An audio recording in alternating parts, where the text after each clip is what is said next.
بسم اللہ الرحمن الرحیم، اللہم صلی علی محمد و آل محمد۔ سخی لال شہباز قلندر مست مشاہدات اور حکایات۔ حیدریم قلندرم مستم بندائے مرتضی علی ہستم، پیشوائے تمام رندانم کے سگے کوئے شیر یزدانم۔ کبھی دیوار ہلتی ہے، کبھی در کانپ جاتا ہے، علی کا نام سن کر اب بھی خیبر کانپ جاتا ہے۔ حضرت لال شہباز قلندر رحمۃ اللہ علیہ کی درگاہ کی زیارت کے دوران آپ بہت سے جسمانی و روحانی مشاہدات کے تجربے سے گزریں گے اور جگہ جگہ پر حیران ہوتے رہیں گے، اور عجیب و غریب مظاہر قدرت سے، عشق الہی کی بے پناہ نعمتوں، نوازشوں اور برکتوں سے روحانی طور پر محظوظ ہوتے رہیں گے۔ یہ وہ مقامات ہیں جہاں عقل لاجواب ہے اور عشق سر چڑھ کر اپنا کام دکھاتا ہے۔ علامہ اقبال نے فرمایا، بے خطر کود پڑا آتش نمرود میں عشق، بے خطر کود پڑا آتش نمرود میں عشق، عقل تھی محو تماشائے لب بام ابھی، عقل تھی محو تماشائے لب بام ابھی۔ حضرت لال شہباز قلندر رحمۃ اللہ علیہ کے زائرین قافلوں کی صورت میں ایک آدھ کلومیٹر دور سے ہی ننگے پاؤں دمال کرتے ہوئے درگاہ کے لیے چادروں کو بلند کرتے ہوئے دمادم مست قلندر اور نعرہ حیدری یا علی کے نعرے لگاتے ہوئے درگاہ میں داخل ہوتے ہیں، فاتحہ خوانی کرتے ہیں اور گھنٹوں تک ذکر و فکر میں لگے رہتے ہیں۔ مزار پر دمال کے پروگرام میں زائرین مست ہو جاتے ہیں اور بہت زوم پر حال اور حضوری کی کیفیت طاری ہو جاتی ہے۔ ایسے میں آپ شعوری طور پر یا غیر شعوری طور پر محسوس کرنے لگتے ہیں کہ اللہ تبارک و تعالیٰ کا نور حاضر اور موجود ہے، اور اولیاء اللہ ہمیشہ زندہ رہتے ہیں، اور ولایت کے شہنشاہ حضرت مولا مرتضی علی علیہ السلام کے طفیل نوازشیں، برکتیں اور رحمتیں نازل کرتے رہتے ہیں، جس سے تمام لوگوں کو سکون اور اطمینان ملتا ہے۔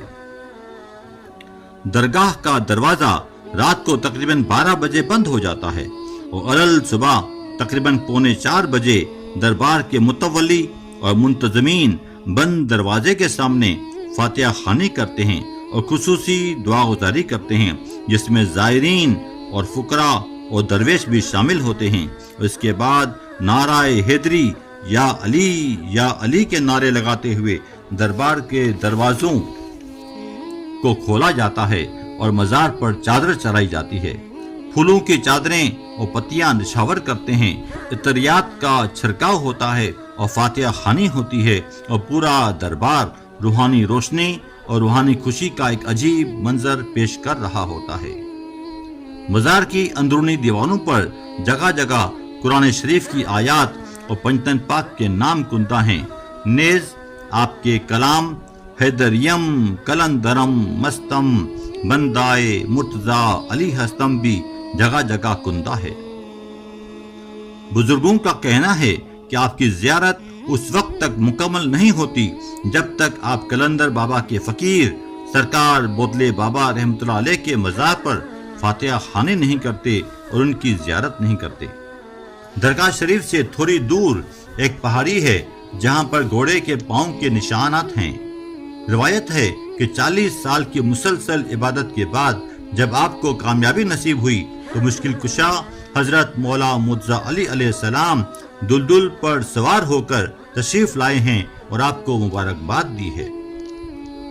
اسی دوران 1.25 لاکھ اولیاء کرام بھی تشریف لائے ہیں اور حضرت شہباز قلندر رحمۃ اللہ علیہ نے تمام اولیاء کرام کو دعوت کھلائی ہے۔ وہ اس طرح کہ ایک چٹان پر گھریلو استعمال کی چیزیں چولہا، روٹی اور توا وغیرہ پتھر کی شکل میں موجود ہیں۔ قلندر رحمۃ اللہ علیہ نے ایک روٹی بنائی ہے اور وہ بانٹتے رہے اور وہ روٹی ختم ہی نہیں ہوتی تھی، یہاں تک کہ تمام اولیاء کرام نے کھایا اور وہ روٹی اپنی جگہ پر پتھر کی شکل میں آج بھی موجود ہے۔ ایک دفعہ آپ کا خادم آپ کو وضو کروا رہا تھا، گرمی اور دھوپ بہت شدت کی تھی۔ خادم نے کہا یہاں پر ایک پودا ہونا چاہیے جو سایہ دے سکے۔ قلندر رحمۃ اللہ علیہ نے جیب سے کوئی چیز نکال کر زمین میں ڈال دی۔ کہتے ہیں کہ دوسرے دن ہی ایک بڑا درخت نمودار ہو گیا۔ ایک دفعہ آپ کچھ ولیوں کے ساتھ کچہری میں مصروف تھے کہ اچانک کسی فقیر کے کام کے لیے دور دراز علاقے میں جانا تھا۔ آپ نے دوستوں سے اجازت ہی لی تھی کہ نظروں سے اوجھل ہو گئے اور چند منٹوں میں واپس آ گئے، اسی لیے آپ کو شہباز کرے پرواز بھی کہتے ہیں کہ آپ کی درگاہ سے دور ایک پہاڑ کے اندر اژدہا تھا، آپ نے اسے پکڑ کر مار ڈالا تھا چونکہ وہ تمام لوگوں کو بہت تکلیف پہنچاتا تھا۔ آپ رحمۃ اللہ علیہ نے عبادت کرنے کے لیے ایک لئی کا درخت لگوایا تھا جو آج بھی موجود ہے اور اکثر و بیشتر آپ اسی کے سائے میں ذکر الہی کیا کرتے تھے۔ درگاہ سے تھوڑی دور ایک بلند ستون چٹان ہے جسے تخت قلندر کہتے ہیں۔